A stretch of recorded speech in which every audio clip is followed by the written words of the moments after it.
Canada is the best country for international students. I believe this is actually a bold statement to make, but this is a hill Nana Asamoah is willing to die on. So this is actually the second time Nana Asamoah has been on my channel. In the first time, he shared his journey, how he moved from Ghana to Canada as an international student. Currently, he's playing in the big leagues. He's a government of Canada worker, and he uses every opportunity to remind us that he's a worker for the government of Canada, which is really beautiful.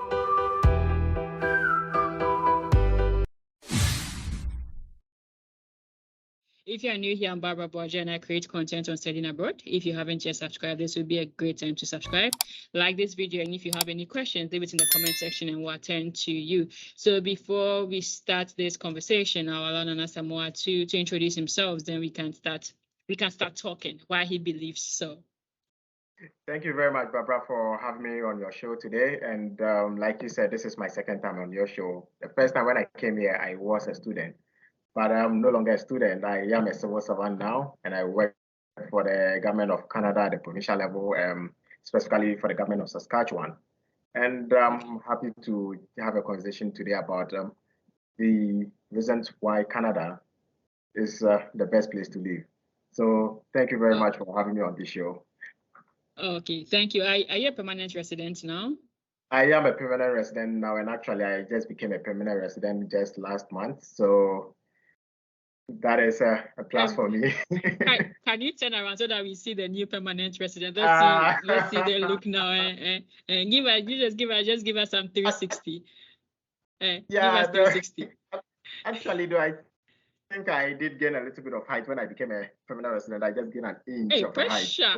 Pressure. So if somebody needs height, they need to become a permanent resident. Well, yeah, I think that's a wonderful thing to you as a person. So. Okay. Thanks and congratulations. I'm really happy for you. I'm sure the next time you'll be here, like you'll be a citizen of Canada. Like, how many years does it take to become a citizen after permanent residency?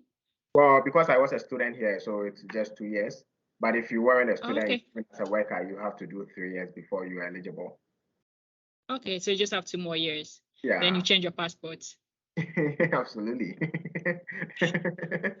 Okay, so this is not the purpose of today's conversation. So let's talk why do you believe so? Why do you believe Canada is the best place for international students if they are looking to study abroad? Well, so the first thing I would say is there's a lot of reasons why Canada is the best country for you if you want to study abroad, but I would try to simplify this so that all the folks that are following can have a very good understanding of the conversation we are having.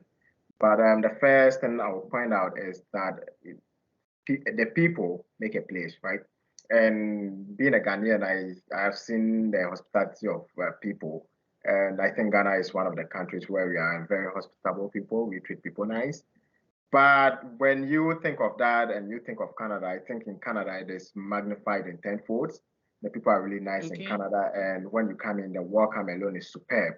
They make you feel at home, feel comfortable, feel part of the community. And so when you come in, there's not much of a pressure to want to fit in because the people really welcome you in and then include you in how they live and their way of life. So it is one of the benefits that gets moving to Canada, which you necessarily don't get anywhere. And it also helps that we speak English and we come to an English-speaking country, so it's very easier to become accustomed to. I wanted to say something, but I'll just. What do you mean by you don't get it anywhere? Yeah, but what do you mean you don't get that hospitality anywhere? There are lots of English-speaking countries around the world. Well, there are a lot of countries around the world which you'd get hospitable welcome. That is true. But if you've been paying attention, very close attention to the news, you realize that nowadays it's not the case. We've seen it in countries all over the world when COVID happened, how they were treating immigrants, right? And even when the war in Ukraine happened, for instance, right, and people were trying to, like the government were thinking of their people, you were left asking yourself, so what's the government doing for immigrants? And in Canada, you don't run into those cases. In COVID, when COVID was happening, the government has something for immigrants, as well as international students, even. So those are some of the things I'm talking about. Okay, so with regards to the COVID issue, so when the COVID happened, like the French government actually people had to stop working, and for everybody who stopped working, the government was still giving you the money you were supposed to be paid if you were working. So I'm just putting that out there, but that's not the purpose of. So I will not say it's only Canada that was doing this. Well, Like but they were quite, they didn't make the immigration laws very easy for people to stay. Right, that was one thing Canada added to the money they gave on top. Or they when added you on say top for of the people money. to stay, what do Well, you mean by for people to first stay? of all, they increased the hours when we started easing back the restrictions. They increased the hours Yeah. that international students could work and make money, right? Yeah. And then also No, brought but in some okay, finish. easy PR processes for people to Yeah. apply and stay in Canada. You didn't Mm. get any of those in any country on this planet. Now, but the countries were not sucking people. Like in France during I'll talk about France because that's where my experience is. And during the COVID, normally you have like a 1 year post-study permit. During that period, if you like, I know friends who stayed for like 2 or 3 years because during the COVID you couldn't renew it, you couldn't ask for your work permit. They didn't sack you out of the country, actually stayed in the country. But Well, they today is didn't not sack you, but they about didn't put any measure in place. That's what I mean, right? It is about the yeah, but inclusiveness, right? So just no, but putting it out they there, didn't thinking about you as well as thinking about the local citizens, right? It makes a yeah, but difference. they were okay. Makes a difference. It make I don't most countries during the COVID, the laws were no longer working. When I say the laws were no longer working, what I mean is like if you had to because they had closed the border, so you couldn't actually leave you couldn't leave the country. So let's say if you had just like 3 months to leave the country because your work visa had expired, you stayed for that long because you were not allowed to leave the country. But then again, that's a conversation for another day. So this is not the purpose of this conversation. But I get the point you are making. So yeah, let's continue. Yeah. So And that also, I is wanted to mention something about you said they increased the work hours, but I don't see it as a plus or a minus because it wouldn't really make that much difference because you are studying. The more hours you are working, it means you are actually taking time from somewhere to fit. So like if you are working means you're not studying, or more or less you are more stressed. You don't get to study. You're going to get bad grades. There are repercussions to all these things. But I do understand the fact that the advantage was like by you know what, I'm talking too much. I'm sorry, I don't want to steal your show. no. Please It is a continue. conversation. So Yeah. but Yeah. I also recognize the point you make. But Mm. there is a lot of countries did a lot of things for different reasons. But I think what Canada did for immigrants at the height of COVID was one of the best, right? It was handled well, and then the communication around Okay.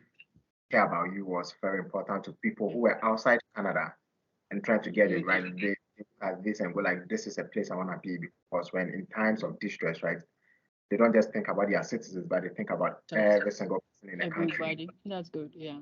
So that is it. But in terms of being an international student, I think one of the benefits of coming to Canada is that you get a quality education at an Okay. affordable price compared to the Please don't West add affordable.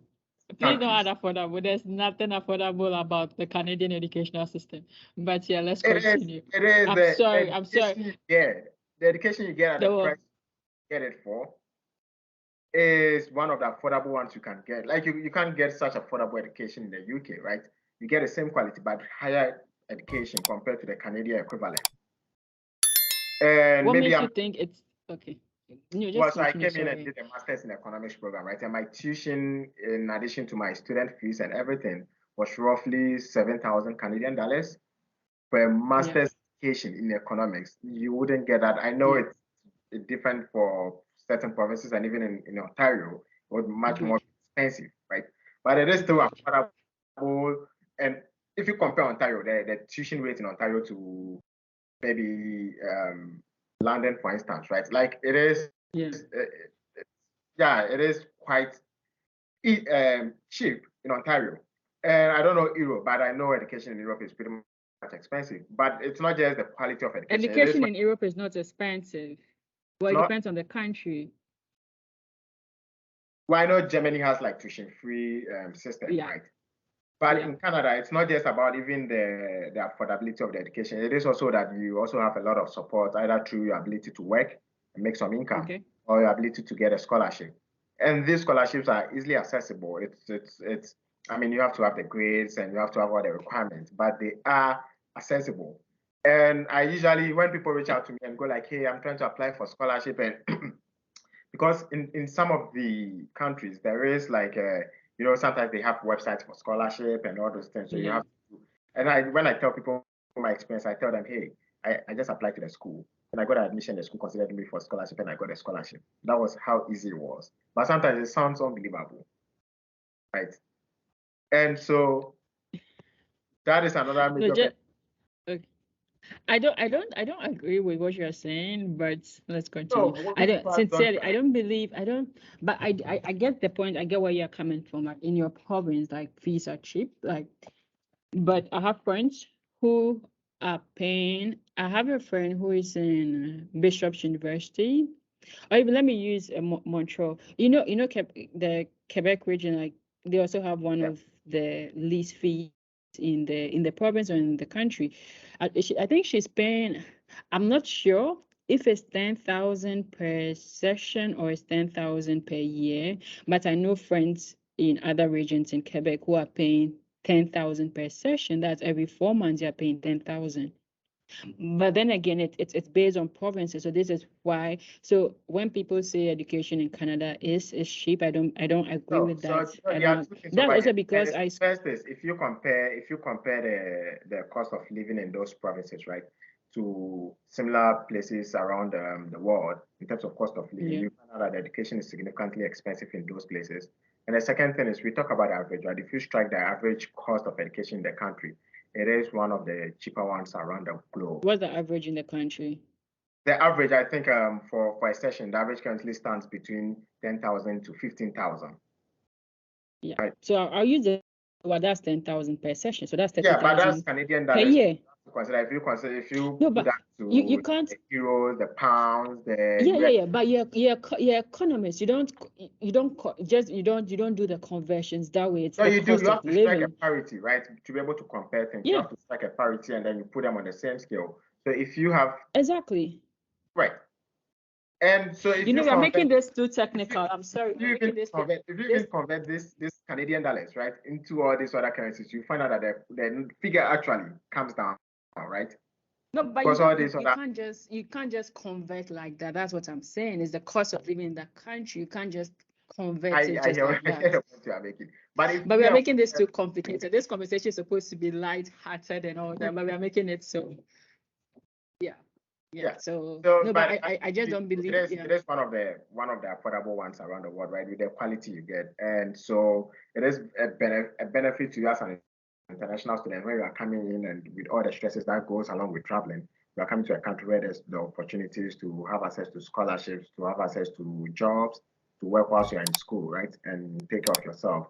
And I have like talking around people who also migrated to Canada like I did, one thing you hear them say a lot is that when I came to Canada, I'm able to take care of myself. Whereas back home, you're probably living with your parents and then they were taking care of you because the system is built in a way that you are able to actually do that, right? You're able to take care of yourself when you come in.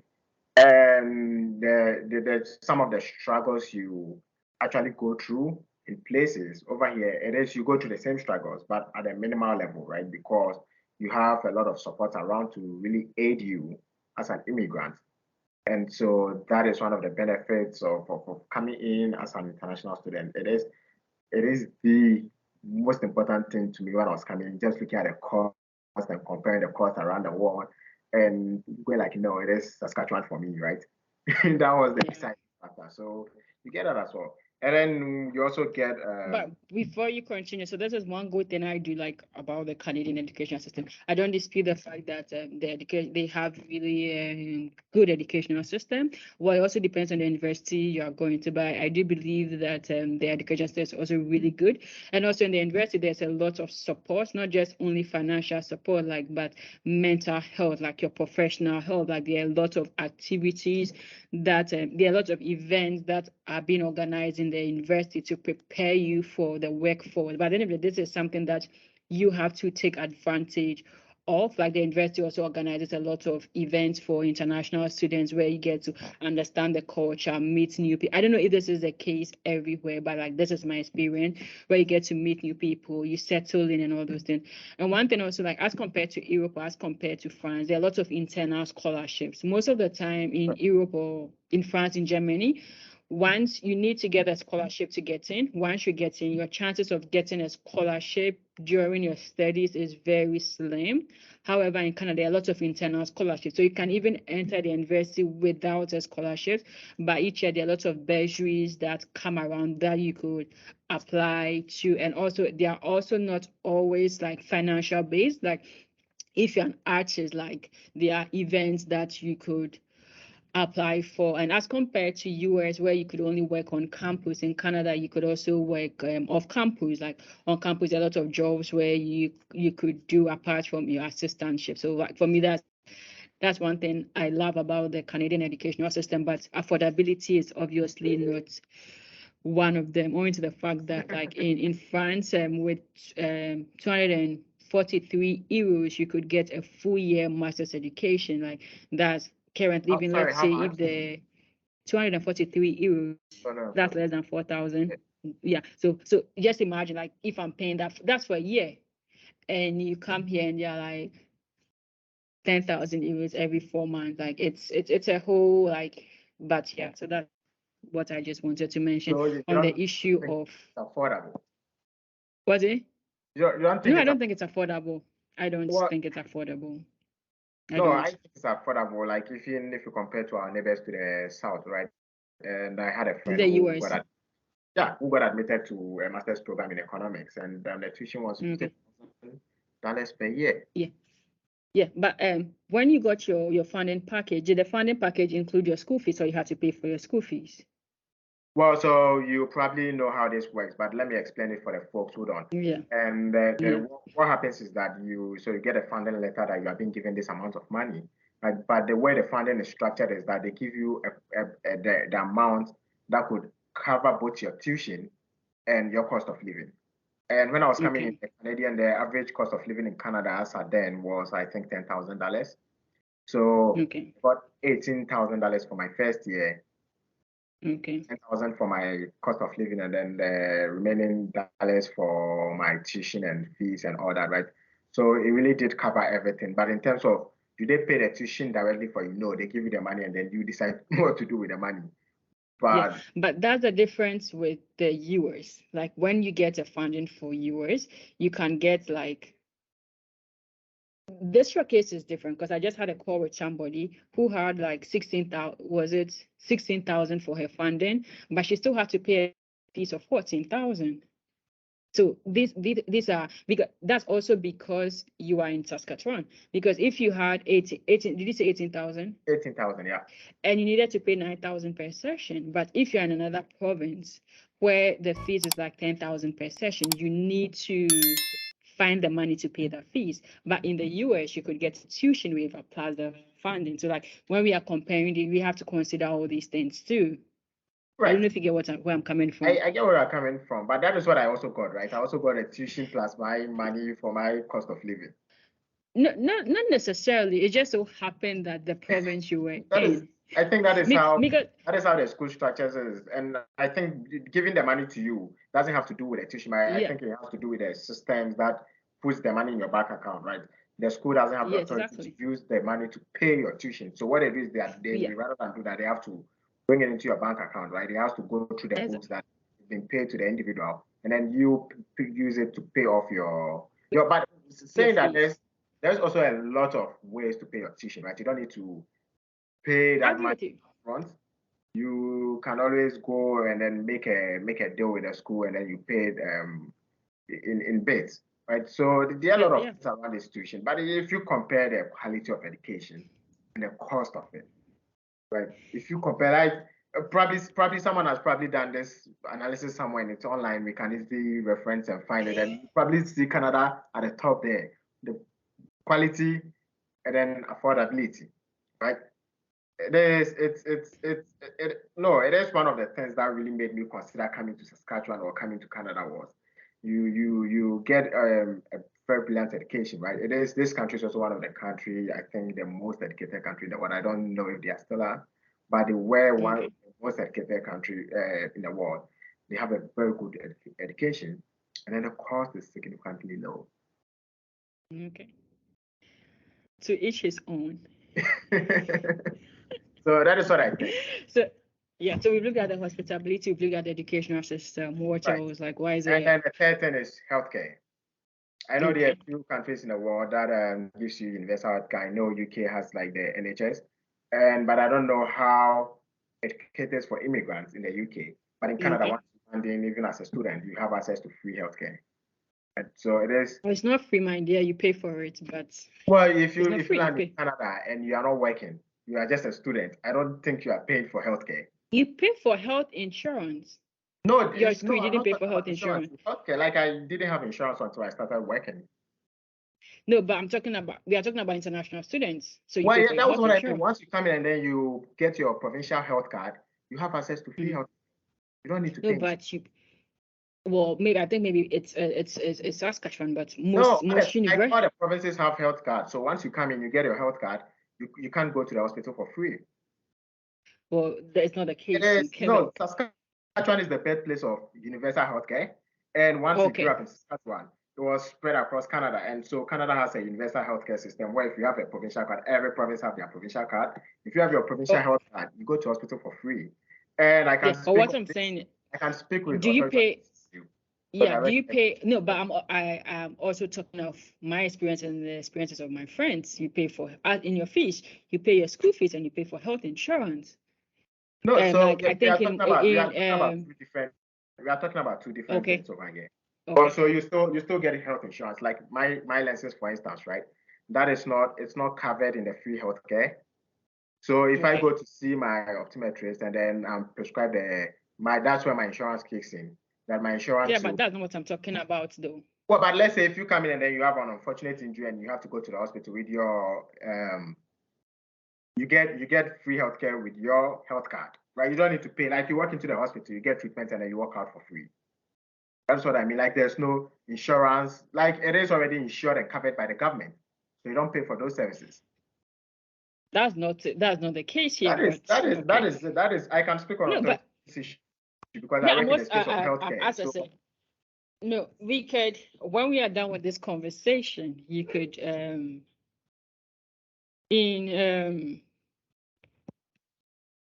Montreal, like when you're registering, you pay your school, like apart from the school fees. Yeah. Every year you pay, I think in Concordia, yeah, you pay 1,000 euros, either 900 or either 900 or 1,000 card per year as your health insurance. So when you are going to the hospital, that's the number you give, but you pay for it. Maybe it's not that you people don't think it's expensive, but you have a health insurance with the university.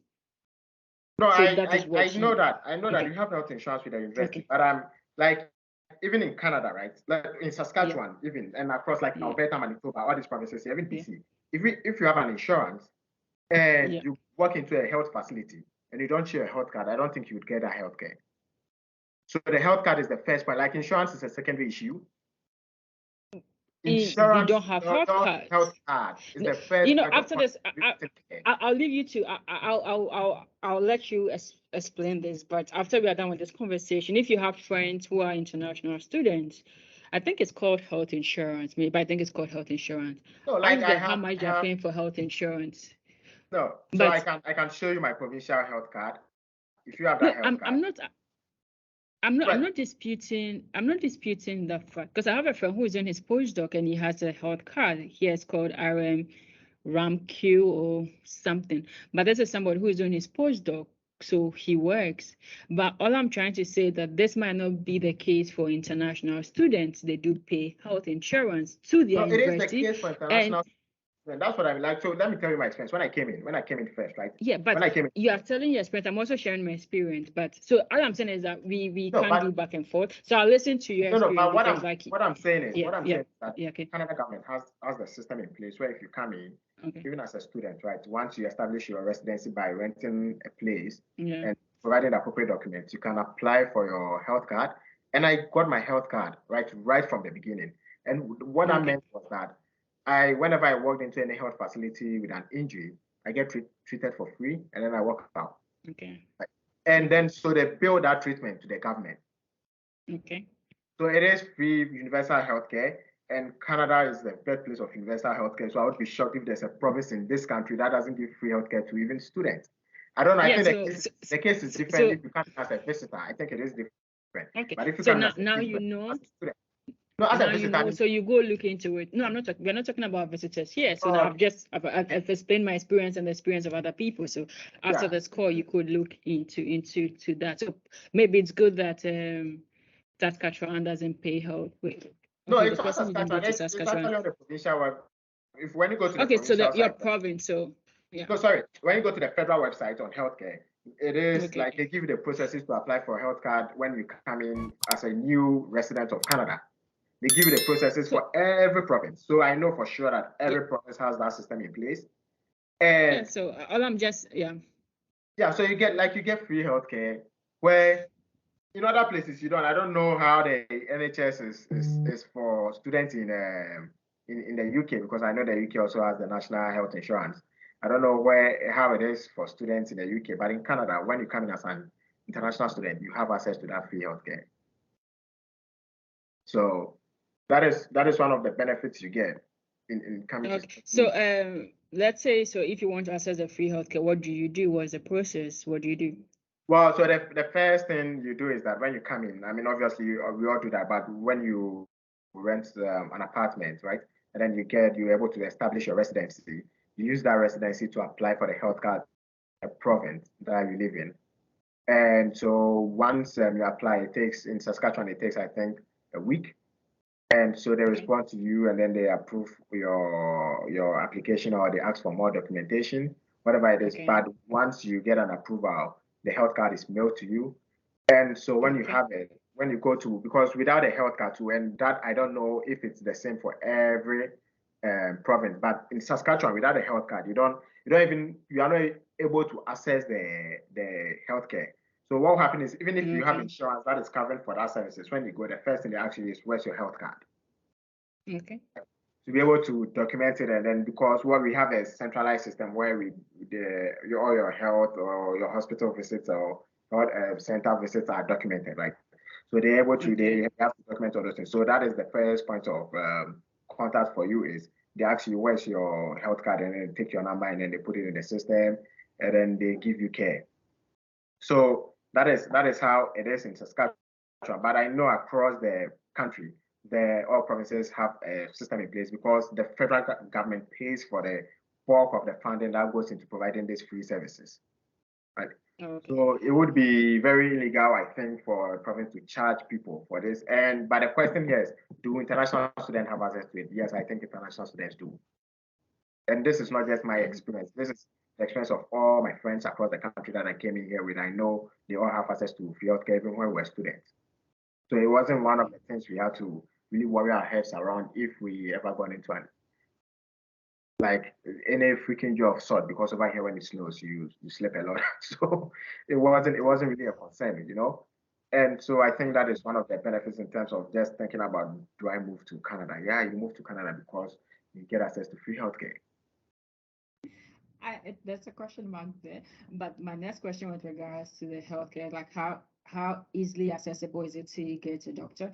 Because in Quebec and I think in British Columbia, getting access to a doctor is really painstaking. Like it takes a long, like even if you go sit in the hospital.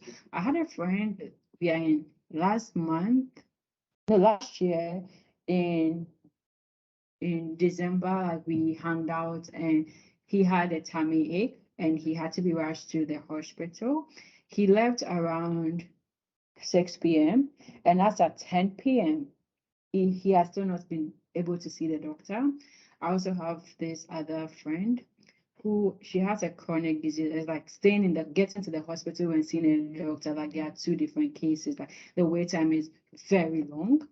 And I also have in British Columbia where these issues are always being like it's like the process is really painstaking. Is that the same case in Saskatchewan? So it is to some extent, but I also think it is the same Okay. case in everywhere around the world, just because we just came out of a pandemic and it's now significantly difficult to access healthcare. But in terms of seeing a doctor, so the way Saskatchewan also organizes its healthcare is that we try to separate acute care from just normal physician care, right? So if you just like if today I wake up and I'm feeling lightheaded and I want to go see my physician, I just have to book an appointment and then I'm in there.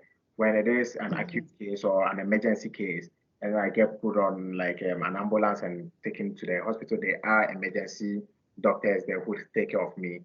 But we also have issues with wait list. But I think ours is to do with more like things to do with surgery. And even if you want to go for like things like MRI scan, because they put you, and even if you want to go see an eye specialist, even like I was on a wait list for about 6 months to go see an eye specialist. So it is, I think every healthcare has a problem, like challenges, and across the country it would be different for different provinces. But I agree with you, there are challenges there, but I don't know, like I wouldn't imagine any country in this world that doesn't have challenges with their healthcare. Oh, that's true. Yeah, that's true. I do agree with you on that. Yeah. But there's no perfect system that works. Okay. But then the thing here is that you get access to it when you come in as an international student. So that is why you have to make the move to Canada. Okay, I don't agree with you on that, but yeah, let's continue. Yeah. So that is that. And another one is, and now having said all that, if you come to Canada and you want to stay after school, there are like a couple of education programs that you can easily apply to, and depending on the eligibility that you fall within. But it is like there is a clear-cut process, right? So you don't need to go through any back door. It is clear-cut, and you don't need to you don't need to do any sophisticated process. You know what I mean, right? So you just I get your idea. Process, and then you you become a permanent resident like I did a month ago. So that is also very beneficial. So if you are looking to just go to a country to go study and then go back home, I think we are having a different conversation. But if you are looking forward to a country where you can go study and make that country your home, I think Canada has a system in place that allows people to do that. So if you are in that spot, it is one of the things you should think about and one of the things you should consider taking advantage of. So thanks for mentioning this, because I think we were having a different conversation. And so if you are looking at a country where you are planning on making it your permanent home, then maybe the points I wouldn't have argued severely about the points you mentioned from the start, because obviously you have a goal in mind. Right. So it's like, okay, you just have to weigh the pros and cons. Obviously, every country is not perfect, but like you just have to weigh the pro. Okay, is this worth it? Like, so for that, I do agree with you. And with regards to the permanent resident, like when you study, how many years of postgraduate work permits do you get? So I think when you do more than 2 years, or when you do 2 years and more, you get a 3-year post-graduation work permit. But if you do just 1 year, you get a 1-year post-graduation work permit.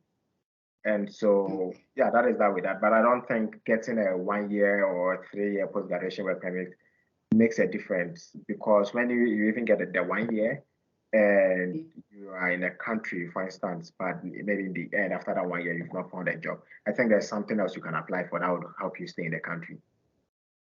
Something else like well, I don't know, probably like a new work permit, or maybe you can't extend the work permit. Sorry? You can't extend it. No, you can apply for a regular work permit. That's what I mean. Like you can't extend the scholarship, but you can apply for a regular work permit, a regular open work permit. Okay. Right. So, but for the post-graduation work permit, you apply for it once, and then that is it, right? Okay. So, but there are other things you can apply for that will help you stay in the country. And I know people who had been in similar boots, and even some of them just went on having.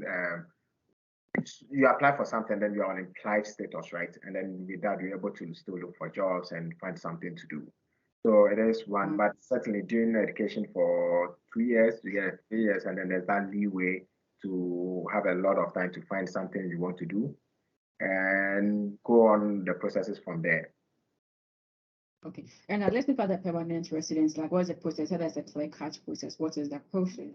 Do you get it immediately you finish your studies? You need to do something to get that. Well, so there are a couple of streams I think you can apply to, but I'll use the stream that I applied to as an example to explain this. So the stream I applied for the Canadian experience class, and with that you need to have had a Canadian education and you need to have had a number of hours worked in Canada. And but we usually simplify that as you have to have like a 1 year work experience, right? And so so when I completed school, I had to wait for that 1 year work experience. And once I got it, it was just a simple matter of creating my profile. So I created a profile on a Friday, and then on a Wednesday I got an invitation. And so once I got an invitation, I started putting together an application, and you have to provide things like your like police records, you have to do medical, so that takes a while, especially in Regina where we have just one doctor doing all the immigration medicals. So that takes a while. And so once I did that and I put in the application, it was just a matter of waiting and hoping I hear back as soon as possible. Because there are sometimes a lot of stories about how it takes time for them to get back to you and all that. And I did my application in October. Okay. So for me, it was a very quick process. Doing an application in October and then getting your PR in February was was a significantly easy way for me in terms of process. Okay. And with the CEC, that's a Canadian experience class, you need to take the English exam, so it's not. Oh yeah, you have to. So I did that, and yes. the English exam says it is. I think it is valid for 2 years. Okay.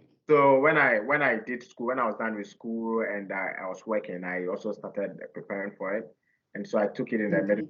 I think somewhere February last year, and that was like close to 6 months of working because I knew I was preparing myself for the entire process, right?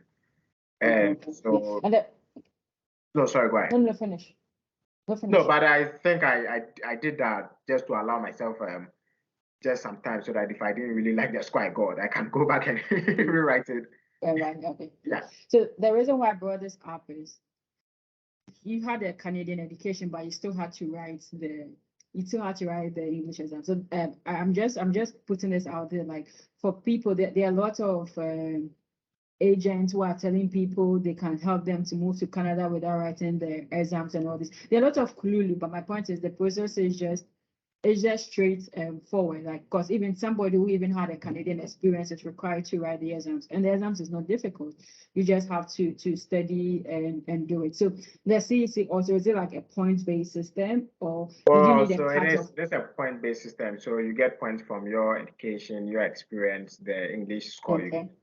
And even I think if you have a foreign experience, you sometimes get a point for it. You get points for your age, depending on how old you are. And I think if you are less than 29 years, you get many points. But if once you cross that threshold of 29, I think the points diminishing returns. It's the point. Like I think every year is like at least 5 points. Right. Yeah. And so, and if you things like whether you are married or single, all those things also give you points to varying degrees, right? And even if you have people already in Canada, that also gives you points. Yeah. So it is a point-based system, and a lot of things goes into that point. But I think the bigger one is once you have a Canadian education and a Canadian experience, I think you get a significantly higher point. And then so your experience from your home country gives you some points, and then your age, and then pushes you across the score they would usually call. But it's also all an issue of timing because sometimes how they start calling this thing is they call it from a really high score. And then they start coming down. So I think it's also an issue of timing. You have to time and see where the scores are and be very confident that if I put in my profile now on the next score, I'm getting called to put in an application for the permanent residence.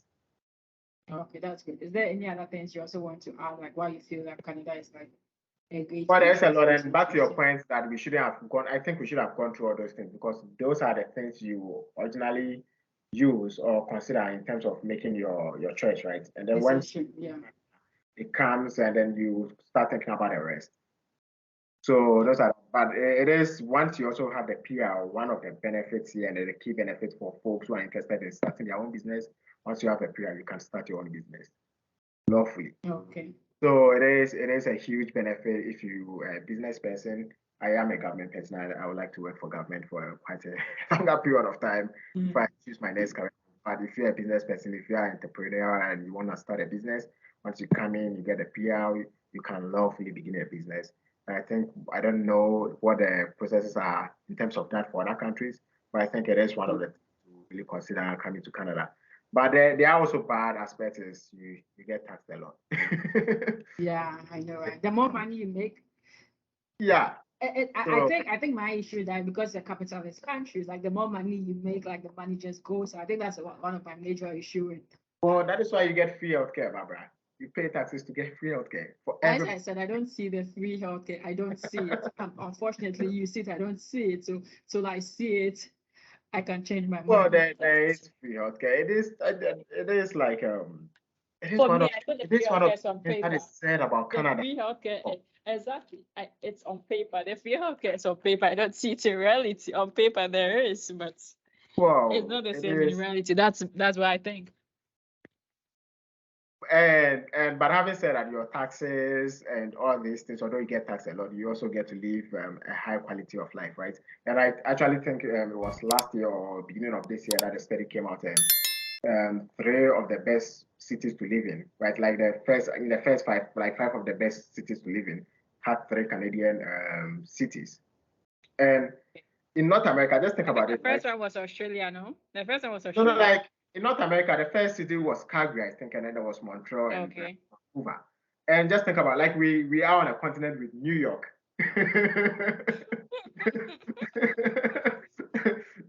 Like so, yeah. I mean, you can't discredit the credibility of New York as a city. I like New York very much, but if I'm thinking about, I'm like, ooh, like Calgary is the best city to live in North America, and it's not Yeah. New York, it's not Denver, right? It's not Washington. It is something good, right? It tells you the Yeah. quality of life in Canada, and so that is one thing you should also consider for long term if you want to start a family here, have kids, let your kids grow up in a society that gives them so many opportunities. I think Canada is the place for you as an immigrant to migrate to. Okay. So you have mentioned very strong points, and I think it's very important that if you are looking at studying at any place, you should consider all these things. But this is just a caveat. If the purpose of going to study is to, how do I say, is to relocate or to become a permanent resident, you could just go through the express entry path. You don't have to pay all those money to go and study. Like you just need to have work experience, and you could apply and you get directly into the pool and you enter into Canada as a permanent resident. So personally, I feel that if your reason for going to study is to relocate to Canada, education might not really be the best option for you.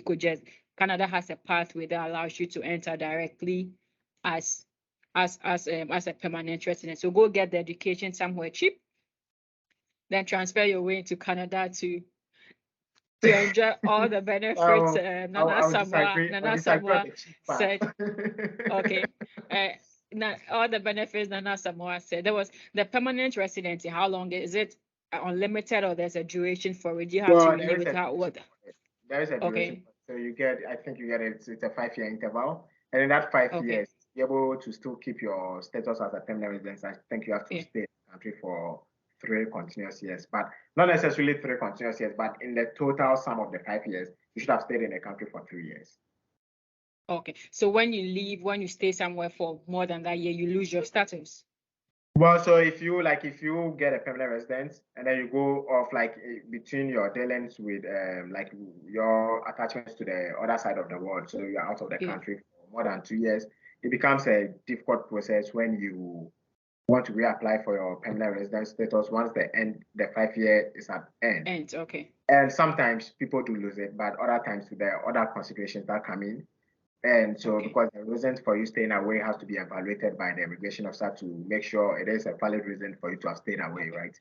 So sometimes you Okay. are considered and sometimes you lose it.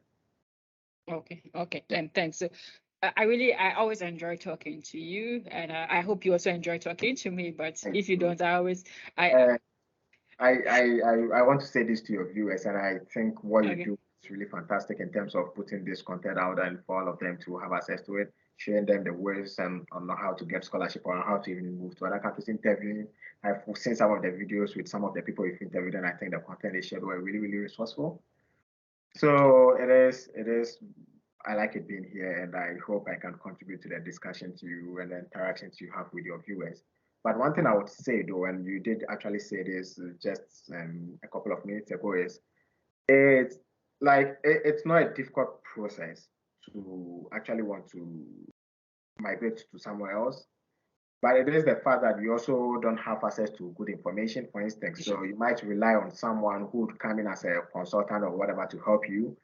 But you just have to be mindful because one, they wouldn't just charge you exorbitant fees, but what they can actually do for you, there is a limit to what they can do for you, right? So they can charge those fees and then not deliver, and you'll be thinking maybe they scammed you. They didn't scam you because they have no control over the process. So in that regard, you can also equally take your time, study the process, and put in an application yourself without having to resort to paying such exorbitant fees to someone who would try to help you but wouldn't work out. Okay.